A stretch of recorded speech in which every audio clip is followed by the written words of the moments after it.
Hello everyone and welcome back. In this video, I am going to show you how to create a Google form.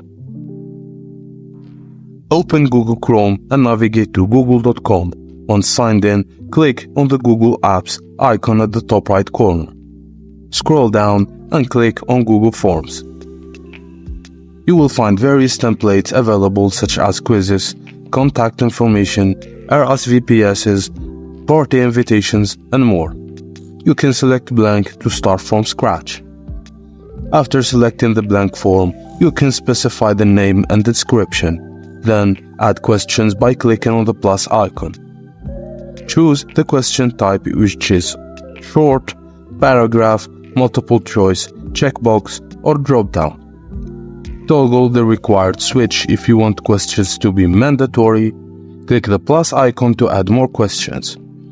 Customize its questions as per requirements. At the top right corner, click on Customize Theme to personalize the form's appearance. Select an image from the header or choose from available themes.